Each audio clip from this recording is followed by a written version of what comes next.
વંદે ગુજરાત.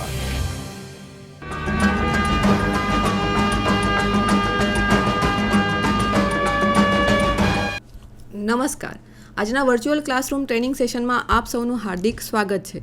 આજે હું NSQFના નવા સિલેબસ પ્રમાણે ITIમાં ચાલતા ટ્રેડ ઇલેક્ટ્રિશિયન અંતર્ગત ફેઝ સિક્વન્સ મીટર અને તેના વર્કિંગ વિશે આપ સૌને તાલીમ સહ માર્ગદર્શન આપીશ. તો આજનો આપણો ટોપિક છે ફેઝ સિક્વન્સ મીટર અને તેનું વર્કિંગ. તો ફેઝ સિક્વન્સ મીટર અને તેના વર્કિંગની માહિતી મેળવતા પહેલાં થોડી આપણે પ્રાઇમરી માહિતી મેળવી લઈશું કે 3 ફેઝ શું છે અને એ બધું.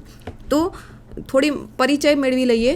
એક ફેઝ ઉત્પન્ન કરનાર ઓલ્ટરનેટરમાં એક વાઇન્ડિંગ હોય છે જેને સિંગલ ફેઝ કહેવાય છે, અને જે ઓલ્ટરનેટરમાં 2 વાઇન્ડિંગનો ઉપયોગ થયો હોય કે જે 90 degree electrically out of phase હોય તેને 2 ફેઝ મશીન કહે છે. એક કરતાં વધારે ફેઝનો સમાવેશ થતો હોય અથવા એક કરતાં વધારે ફેઝનો સપ્લાય ઉત્પન્ન કરવામાં આવતો હોય તો તેવી વધારે ફેઝ પદ્ધતિને પોલીફેઝ કહેવામાં આવે છે. આપણે જાણીએ છીએ કે AC ઉત્પન્ન કરનાર જનરેટરને ઓલ્ટરનેટર કહેવાય છે. જો ઓલ્ટરનેટરમાં 3 કોઇલને 120 ડિગ્રી ઇલેક્ટ્રિકલ એંગલે મૂકવામાં આવે તો તે 3 ફેઝ ઓલ્ટરનેટર કહેવાય છે. આમ 2 ફેઝ અને 3 ફેઝનો સમાવેશ પોલીફેઝ કહેવાય છે, પોલીફેઝમાં થાય છે. અહીંયા તમે આકૃતિમાં જોઈ શકો છો કે અહીંયા 3 ફેઝ છે, R, Y અને B, જેના દરેક વચ્ચેનો ઇલેક્ટ્રિકલ એંગલ 120 ડિગ્રી છે, જે આકૃતિમાં દર્શાવેલ છે. 3 ફેઝ સિસ્ટમમાં 3 વાઇન્ડિંગને એકબીજાથી ઇલેક્ટ્રિકલી 120 ડિગ્રીના અંતરે આર્મેચરમાં ફિટ કરવામાં આવે છે.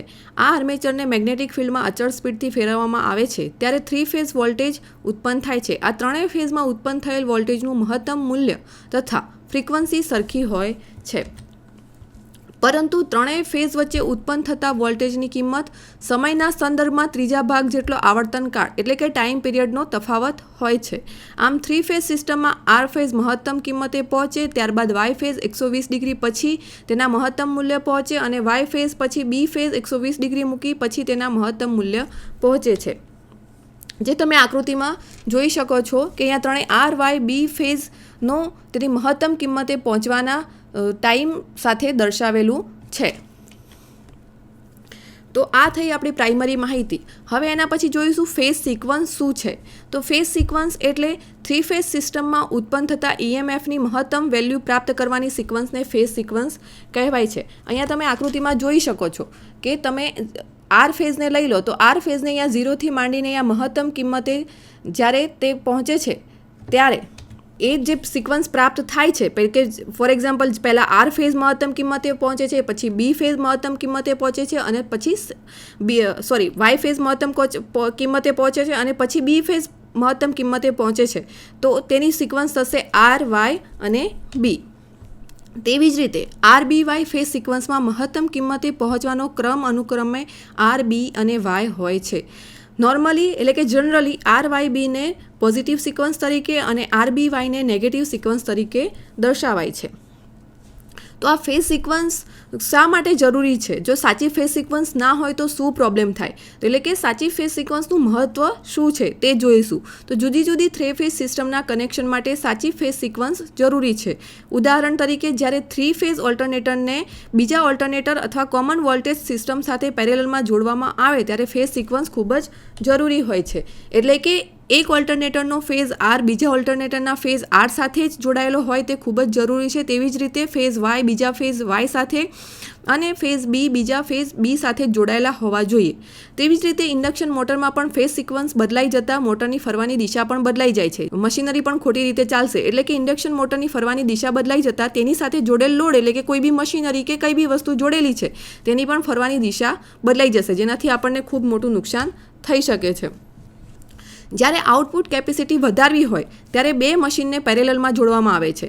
જ્યારે બંનેનો ફેઝ સિક્વન્સ સરખો હોવો જરૂરી છે. ધારો કે પહેલા મશીનનો ફેઝ સિક્વન્સ RY અને B હોય તો બીજા મશીનનો પણ ફેઝ સિક્વન્સ RY અને B જ હોવો જોઈએ, અન્યથા મશીનને નુકસાન થશે. એટલે કે એક જે મશીન છે એની કેપેસિટી ઓછી છે તો આપણે જ્યારે વધારે કેપેસિટીની જરૂર પડે ત્યારે સરખી કેપેસિટીવાળા મશીનને પેરેલલમાં જોડવા હોય ત્યારે બંનેની ફેઝ સિક્વન્સ સરખો હોવો જરૂરી છે. તો આ થઈ ફેઝ સિક્વન્સની અગત્યતા શું. હવે ફેઝ સિક્વન્સ શેનાથી આપણે માપી શકીએ અથવા જાણી શકીએ? તો ફેઝ સિક્વન્સ માપવા અથવા જાણવા માટે જે મીટર નો ઉપયોગ થાય છે તેને ફેઝ સિક્વન્સ મીટર અથવા ઇન્ડિકેટર કહેવામાં આવે છે. એટલે કે જે સાધનનો ઉપયોગ 3 ફેઝ સિસ્ટમની સિક્વન્સ જાણવા માટે થાય છે તેને ફેઝ સિક્વન્સ મીટર અથવા ફેઝ સિક્વન્સ ઇન્ડિકેટર કહેવામાં આવે છે. 3 ફેઝ પાવર સપ્લાયની સિક્વન્સ બદલાવાથી મશીનની ફરવાની દિશા બદલાઈ જાય છે, જેનાથી આખી સિસ્ટમને અસર થાય છે. તેથી સાચા કનેક્શન કરવા માટે 3 ફેઝની સિક્વન્સ જાણવી જરૂરી બને છે અને તે ફેઝ સિક્વન્સ મીટરથી જાણી શકાય છે. તો ફેઝ સિક્વન્સ મીટરના પ્રકાર કેટલા? તો ફેઝ સિક્વન્સ મીટરના 2 પ્રકાર છે. એક rotating type phase sequence meter અને બીજું છે static type phase sequence meter. તો આ બંને મીટર વિશે આપણે થોડું ડિટેલમાં જાણીશું. પહેલું છે rotating type phase sequence meter. તમે અહીંયા આકૃતિમાં મીન્સ કે પિક્ચરમાં જોઈ શકો છો. હવે આ મીટર ઇન્ડક્શન મોટરના સિદ્ધાંત પર કાર્ય કરે છે. તો કેવી રીતે? એટલે કે રોટેટિંગ ટાઈપ ફેઝ સિક્વન્સનો મીટરનો સિદ્ધાંત 3 ફેઝ ઇન્ડક્શન મોટરના જેવો જ હોય છે. 3 ફેઝ મોટર માટે 3 ફેઝ પાવર સપ્લાયની જરૂર પડે છે. ત્યારે આ 3 ફેઝ પાવરને ચોક્કસ સિક્વન્સમાં આપવો જરૂરી બને છે. ચાલો કે ધારી લઈએ કે ઇન્ડક્શન મોટરને આપવામાં આવતા 3 ફેઝ સપ્લાયની ફેઝ સિક્વન્સ RYB છે. તેથી મોટર ક્લોકવાઇઝ ડિરેક્શનમાં ફરશે, એટલે કે ઘડિયાળના કાંટાની દિશામાં ફરશે. અને જો સપ્લાયની ફેઝ સિક્વન્સ રિવર્સ હશે તો મોટર એન્ટી ક્લોકવાઇઝ એટલે કે ઘડિયાળના કાંટાની વિરુદ્ધ દિશામાં ફરશે, જેથી લોડ અને સમગ્ર સિસ્ટમમાં થોડા પ્રોબ્લેમ ઊભા થઈ શકે છે. અહીંયા આકૃતિમાં તમે રોટેટિંગ ટાઈપ ફેઝ સિક્વન્સ મીટરનો ડાયાગ્રામ જોઈ શકો છો.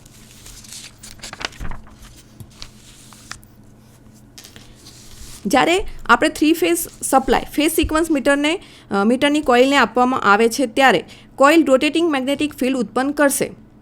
અહીંયા તમે જોઈ શકો છો, અહીંયા RYB જે છે દર્શાવ્યું છે. તમારે જે પણ વસ્તુ કે સપ્લાયની ફેઝ સિક્વન્સ માપવાની છે તેની સાથે RYBના કનેક્શન કરવામાં આવે છે. તો જ્યારે RYB કનેક્શન કરીએ ત્યારે તો આ જે એની કોઇલ છે ફેઝ સિક્વન્સ મીટરની એમાં રોટેટિંગ મેગ્નેટિક ફિલ્ડ ઉત્પન્ન થશે. આ રોટેટિંગ મેગ્નેટિક ફિલ્ડ એલ્યુમિનિયમની ડિસ્કમાં EMF ઉત્પન્ન કરશે. અહીંયા તમે જોઈ શકો છો આ ડિસ્ક, એ ડિસ્કમાં મેગ્નેટિક ફિલ્ડ ઉત્પન્ન થતાં એમાં EMF ઉત્પન્ન થશે. આ EMF એલ્યુમિનિયમની ડિસ્કમાં એડી કરંટ ઉત્પન્ન થશે. EMF ઉત્પન્ન થતાં આ ડિસ્કમાં એડી કરંટ ઉત્પન્ન થશે અને એડી કરંટ અને રોટેટિંગ મેગ્નેટિક ફિલ્ડ સાથે મળતા ટોર્ક ઉત્પન્ન થશે અને જેના લીધે ડિસ્ક ફરશે. એટલે કે એડી કરંટ અને રોટેટિંગ મેગ્નેટિક ફિલ્ડ સાથે ભળશે ત્યારે એમાં આ ડિસ્કમાં ટોર્ક ઉત્પન્ન થશે અને જેના લીધે આ ડિસ્ક કોઈ બી એક દિશામાં ફરશે. તો ડિસ્કની ફરવાની દિશા ફેઝ સિક્વન્સ દર્શાવે છે. એટલે કે ડિસ્કની ફરવાની દિશા ક્લોકવાઇઝ હોય એટલે કે આ જે ડિસ્ક છે એ ક્લોકવાઇઝ એટલે કે ઘડિયાળના કાંટાની દિશામાં આ બાજુ ફરશે તો તેની ફેઝ સિક્વન્સ RYB છે એવું દર્શાવશે. અને જો આ જ ડિસ્ક એન્ટી ક્લોકવાઇઝ એટલે કે ઘડિયાળના કાંટાની વિરુદ્ધ દિશામાં ફરશે તો તેની ફેઝ સિક્વન્સમાં કંઈક ચેન્જ છે એવું દર્શાવે છે. Rotating type phase sequence meter અને તેનું સિક્વન્સ મીટર ડાયાગ્રામ અને તે કેવી રીતે કામ કરે છે તે આપણે જાણ્યું. હવે છે static type phase sequence meter. તો આ ટાઈપના મીટરમાં એક ઇન્ડક્ટર અથવા કેપેસિટર અને બે બલ્બને આકૃતિમાં દર્શાવ્યા પ્રમાણે સ્ટાર કનેક્શનમાં જોડવામાં આવે છે અને તેની સિક્વન્સ ચેન્જ કરવામાં આવે છે. તો આ આકૃતિમાં દર્શાવ્યા પ્રમાણે તમે જોઈ શકો છો કે અહીંયા સ્ટાર કનેક્શનમાં બે લેમ્પ છે અને તેની સાથે ઇન્ડક્ટર અથવા બીજી આકૃતિમાં જોઈ શકો છો કે અહીંયા કેપેસિટર, ઇન્ડક્ટર અથવા કેપેસિટર બંનેમાંથી તમે કોઈ એક યુઝ કરી શકો છો. તે રીતે જોડવામાં આવે છે. એટલે કે અહીંયા તમારે જે લાઇન છે કે મશીન જેની સિક્વન્સ ચેન્જ કરવાની છે તેની સાથે તમારે આવી રીતના કનેક્શન બે લેમ્પ અને કેપેસિટર અથવા ઇન્ડક્ટર જોડવામાં આવે છે. તેના જે 3 છેડા બને છે ને RYB એવું નામ આપવામાં આવે છે. RYB પર આ જે મીટર છે આપણું સ્ટેટિક ટાઈપ મીટર એના RYB ના લીડ જે છે ટેસ્ટ લીડ એને જોડવામાં, એટલે કે અહીંયા R વાળો લીડ છે R સાથે, B વાળો લીડ છે B સાથે અને Y વાળો લીડ છે Y સાથે જોડવામાં આવે છે. આ મીટરમાં 2 ઇન્ડિકેટર હોય છે. તમે અહીંયા જોઈ શકો છો L1 અને L2 એ 2 ઇન્ડિકેટર છે જેમાં એક પર RYB એવું લખેલું હશે અને બીજા પર RBY દર્શાવેલ હશે. જ્યારે 3 લીડને સ્ટાર કનેક્શન સાથે જોડવામાં આવે ત્યારે જે લેમ્પ બ્રાઇટ ચાલુ થાય તે તેની ફેઝ સિક્વન્સ દર્શાવે છે. એટલે કે આ લીડને તમે અહીંયા RYB કનેક્શન સાથે જોડો અને જે આ બંનેમાંથી લેમ્પ L1 અને L2માંથી જે લેમ્પ તમારો વધારે બ્રાઇટ સળગે એ તેની શું થશે? ફેઝ સિક્વન્સ મીટર થશે. એટલે કે L1 બલ્બ જો વધારે બ્રાઇટ સળગે તો તેની ફેઝ સિક્વન્સ RYB હશે અને L2 ફેઝ બ્રાઇટ સળગે તો તેની ફેઝ સિક્વન્સ RBY હશે. તો આ રીતે તમે જાણી શકો છો સ્ટેટિક ટાઈપ ફેઝ સિક્વન્સ મીટરનું જોડાણ કેવી રીતે કરવાનું અને તેને કેવી રીતે તેનાથી સ્ટેટિક ટાઈપ મીટરથી આપણે ફેઝ સિક્વન્સ જાણી શકીએ છીએ. તો આ હતું આપણું ફેઝ સિક્વન્સ મીટર અને તેના પ્રકાર અને તેના ઉપયોગ અને તેની કામગીરી. હવે આપણે થોડા MCQ જોઈ લઈશું. તો MCQ એક છે આપણો ફેઝ સિક્વન્સ એટલે શું? તો ઓપ્શન એ છે 3 ફેઝ પૈકી જેને R, Y અને B અનુક્રમે નામ આપવામાં આવે છે તે ક્રમ.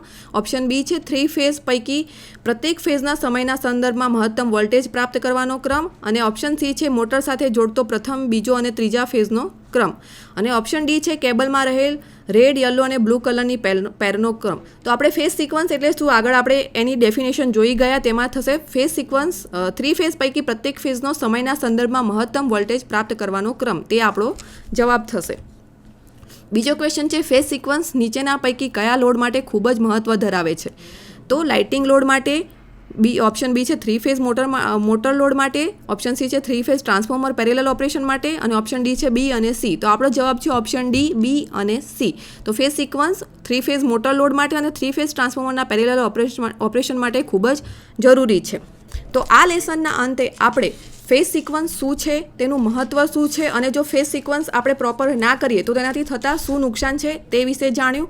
ફેઝ સિક્વન્સ ફેઝ સિક્વન્સ આપણે શેનાથી જાણી શકીએ છીએ એટલે કે તેનું ફેઝ સિક્વન્સ મીટર અથવા ઇન્ડિકેટર, તેના પ્રકાર અને તેના ઉપયોગ એટલે કે વર્કિંગ કેવી રીતે થાય છે તે આપણે જાણ્યું. હું આશા રાખું છું કે મેં જે સમજાવ્યું તમે જે સારી રીતે સમજી શક્યા હશો અને તમે મને શાંતિથી સાંભળી તે બદલ તમારો ખૂબ ખૂબ આભાર. Thank you.